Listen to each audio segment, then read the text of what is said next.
Nandyan yung ipapakita ko sa inyong sikreto ng tunnel na sintro nitong mga boulders. Natabunan dyan na tunnel. Sintro yan dun sa itaas. Pasok tayo dito, yan yung tunnel na yan. 150 feet siguro. More or less 150 feet or 200 feet yun, level. Ayan yung tunnel na sinasabi kong tinabunan yan na may lumalabas na tubig.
Magandang araw po sa kanilang lahat, Luzon, Visayas, Mindanao.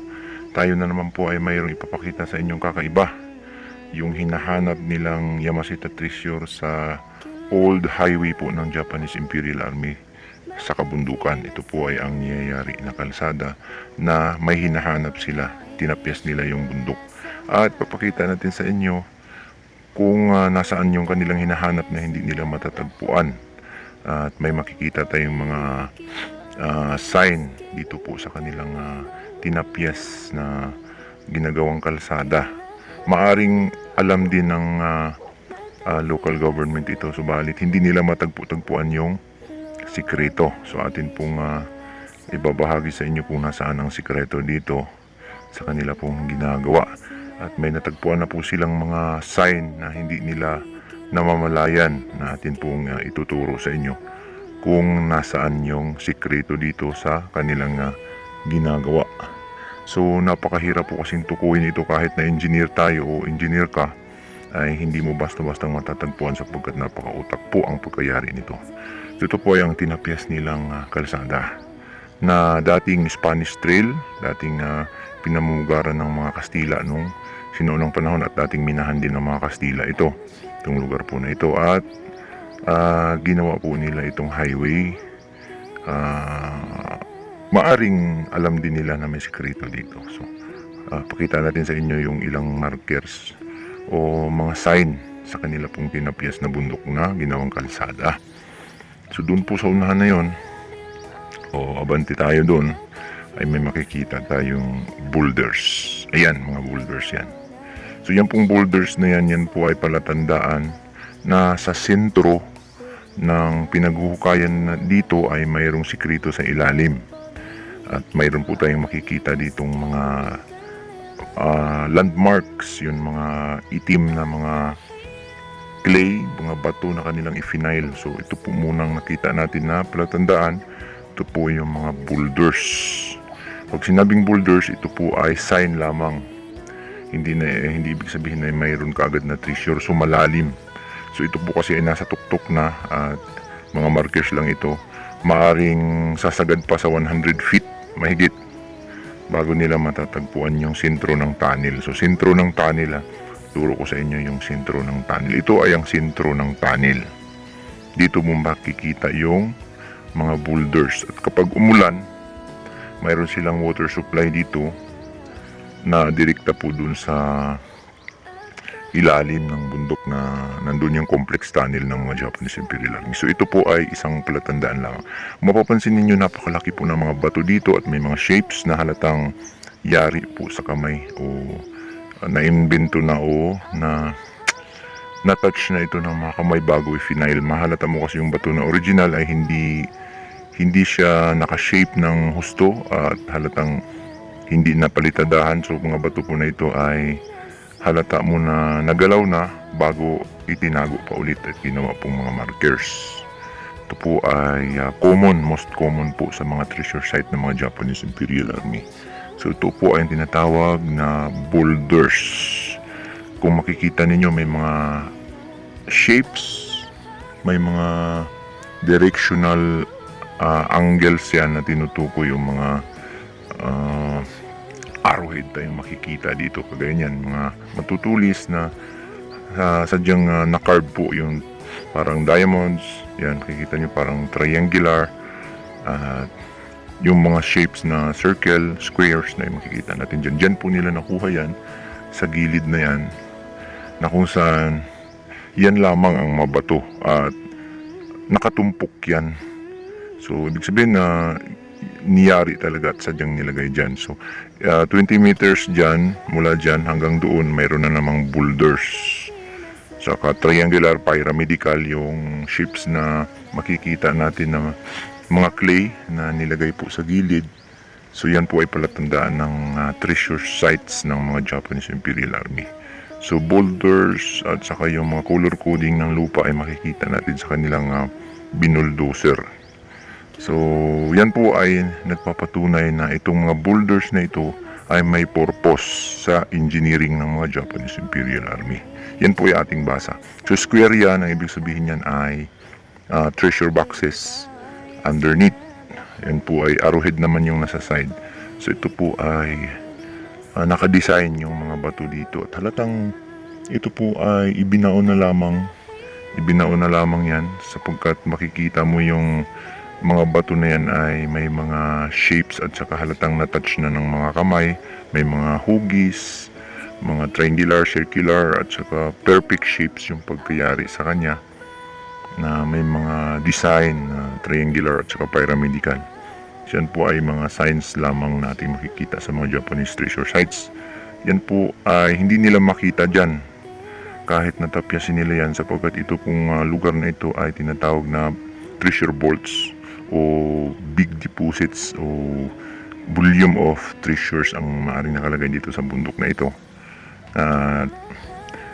Hindi nila maabot-abot yan kahit alam nila ang mapa o may mapa silang hawak galing po sa mga local government, ay hindi nila basta-bastang makikita yung entrance, sapagkat maganda po ang pagkayari ng mga engineer ng mga Japanese. At tuturo natin sa inyo yung sikreto dito. Ito yung mga boulders na yan ay halatang may purpose ito sapagkat nakatumpok ito.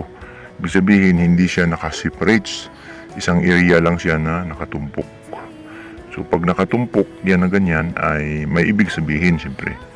Hindi naman pwedeng ang natural ay magiging isang tumpok lang ng ganyan na dyan lang sa isang lokasyon, mayroong magkakalat yan. Ito pong mga bato na dito ay kanila pong inorder yan at galing po sa mga ilog yan. So ito pong blockers ng tunnel sa ilalim. So sintro, ito po yung tinatag na anti-radiation o anti-radar na blockings. Ito po ang purpose po ng mga ganitong maiitim kasi ay kukubiran nila yung sikreto sa ilalim. Yung block kasi ay anti-radar yan na hindi makikita ng radar ang kanilang itinatago sa ilalim, or yung tunnel ay napuprotektahan mula po sa 3D images na ginagawa po ng mga Amerikano noong Second World War. So pag may mga noong una kasi mas advance ang Amerikano, advance din ang Japanese. So may mga 3D images na sila nung unang panahon na hindi pa nila nilalabas. So ngayon lang po kasi yan ang 3D images. So noon pa ay alam na ng mga Japanese yan na sisilipin at hahanapin. So layer na yan makikita nyo. Tinagpi lang yan, straight layer na mayroon siyang pagitan. Usually kasi ang bato ay hindi ganyan. Dapat yan na sobrang dikit at hindi diretso ang pagka-file niyan kapag natural. May cracks yan o ikis-ikis na natural na bato na makikita natin. Subalit ito po ay straight line. Makikita natin na maganda ang pagkasalangsang, maganda yung layer. So makakalata ka pa mga squares pa yung na-file na parang mga hollow block na may halong maitim o maaaring espalto yan na hinalo nila, or maaaring mga carbon na kanilang ipinipaint dun sa natural rocks. Ginaya din nila yung natural rocks para hindi masyadong mahalata.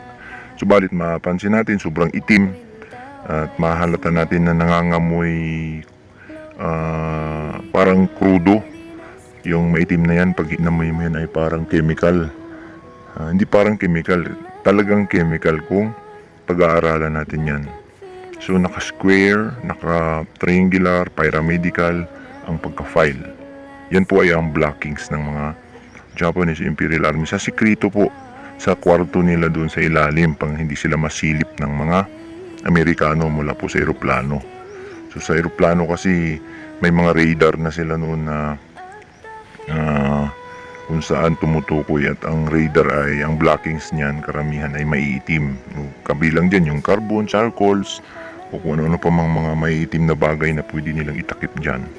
Yan po ang kanilang pamamaraan. So 40 meters mula po sa boulders, nandun po yung maari yung kwarto yun, yung maitim na yun na dinilipinsahan nila para hindi makita sa ilalim. So maaring yan po ay isa sa treasure sites na marami ang laman sa ilalim. Di natin alam, na divide siguro nila yan. Maaring mga gold coins yung pinaprotektahan doon. Kasi malawak yan, di naman nila pinapag-isa yan. So maaring kinalat nila yung gold bars doon po sa tunnel na may tubig. Yung mga gold coins doon sa kwarto na kung saan separate din. So yan po ay maraming lagusan dito sa ilalim. So ituro natin sa inyo dito sa kinaroroonan ng boulders na ito, sentro ito doon sa tunnel sa ibaba na hindi nila alam sapagkat talahib, tatakpan. So ito ay sentro. Pag bumaba tayo doon sa baba, maya-maya lamang ay makikita natin na mayroon doong tunnel na nilalabasan ng tubig na nadaganan ng lupa, at ang tubig na lang ang ating makikita, at may makikita, pasilip natin sa inyo yung kaunting lagusan ng tunnel papasok. So diyan po, yan po yung ginawa nila na maaring alam nila or hindi nila alam. So ang engineers lang ang nakakaalam niyan. So yung mga tauhan dyan, hindi nila alam yan. Yan po yung kalsada na yan na niyayari, na sobrang lawak, yung sobrang lalim yung inuka eh. Hindi na, yung taas talagang inuka nila na mga 40 feet siguro yung inuka nila. So dyan sa baba yan yung sentro ng boulders, dyan sa ibaba. Nandyan yung ipapakita ko sa inyong sikreto ng tunnel na sentro nitong mga boulders na maaring alam nila, may mapa sila, subalit hindi nila narating yan. Hinahanap nila yan. So pakita natin sa inyo yung sentro ng tunnel na nalabas yung tubig at maaring hindi alam. So puntahan natin yan, ng lugar po na yan na kinaroroonan ng sentro ng boulders. So malalim pa, mga siguro 100 feet o 120 feet yung level niyan diyan sa baba at saka diyan sa boulders na yan. Yan, hindi nila alam kasi bangin yun sa baba eh. Doon lumalabas yung tubig dyan. So dito po yung papasok na daanan, sikretong daanan, medyo talahib nga lang. Dyan na kumukuha ng tubig na may inom, kasi naiinom talaga yung tubig na yan galing dun sa sikretong tunnel. So, dito yung masikip na daanan, medyo bangin. So ingat lang kasi bangin-bangin dito. Yan. Saka halatang may sikreto talaga sa area po na yan. So hindi nila nalaman yan na mayroong lumalabas na tubig sa baba. Kasi tagusan yung mga tunnel dito sa ilalim ng bundok, hindi nila alam yun. Pwede kang magmotor sa ilalim o pwede kang sumakay ng kabayo kung mabuksan mo ito. Itong tinakpan nilang tunnel ng mga Japanese Imperial Army. So dito yung sentro mula po doon sa itaas na kanilang binubuldoser. So nandyan yung lumalabas na tubig. Yan. Baba tayo rito. Diyan sa ibaba. Dito sila kumukuha ng supply ng tubig. na-filter na yan doon sa itaas kasi galing sa tunnel yan, na-filter na yan ng dinadaluyan. So dito makikita natin lumalabas yung tubig, yan, malinis. Mula po yan sa tunnel na natabunan yan. So yung natabunan dyan na tunnel, sintro yan dun sa itaas. Pasok tayo dito, yan yung tunnel na yan. So hindi mo mapapansin kasi natakpan maaring pinasabugan ng bomba ito noong unang panahon o pinutok na lang yung mga dinamita dito sa loob, natakpan yan. Doon sa itaas yung ginagawa nilang kalsada, sintro yung boulders doon. Ayan. So hindi naman nila alam yan kasi bangin yan sa ilalim, hindi nila alam na may tunnel dito. So mga 150 feet siguro, more or less 150 feet or 200 feet yet level doon sa boulders doon sa taas. So kung hukayin nila yan, masira talaga ang bundok dyan, itapyasin talaga nila ng malalim yan. Ayan yung tunnel na sinasabi kong tinabunan yan, na may lumalabas na tubig. Kaunti lang, pero pag hinukayan mo ito, nilinisan mo ito, malaki ito, kayang magmotor, kaya pa yatang kabayo dito sa ilalim pag nalinis mo ito. So ito ay papasok dyan sa kailaliman ng bundok na sikreto ito. So, maliit lang kasi yung nalabas kasi natakpan yan at pinasabugan siguro yan. Yan ang ganda dun sa ilalim, may makikita kang maganda ang pagka-polish dun sa loob. So maliit lang yung lumabas dyan at halatang matigas yung nasa itaas na pinatigas. So sintro yan, yung lumalabas na tubig dito doon sa itaas na kanilang ginagawa. So dito ay malinis na tubig, paakyat doon ay sinusupply dyan sa mga halaman. So balik tayo doon sa itaas at pakita natin ulit sa inyo yung lokasyon ng area na kung saan pinanggagalingan ng tunnel. So maaaring hindi alam yan ng yung mayari dyan, alam nila may mapa sila, pero hindi nila alam na mas malalim pa yan yung level. So bangin ito yan. Sa ibaba ito, yan, paakyat doon, nandun yung ginagawa nilang kalsada. Hindi pa naman nila pwedeng hukayan yan, tapyas lang talaga sila. So yung boulders yan sayang naman at yan po ay marker sign talaga, at kung mawala yan, wala na silang susundan at yun na lang tunnel ang kanilang susundan. So hanggang dito na lamang po, at sana ay nag-enjoy kayo sa aking pinakita sa sikreto ko dito sa lumang daan ng Japanese Imperial Army. Thank you very much for watching.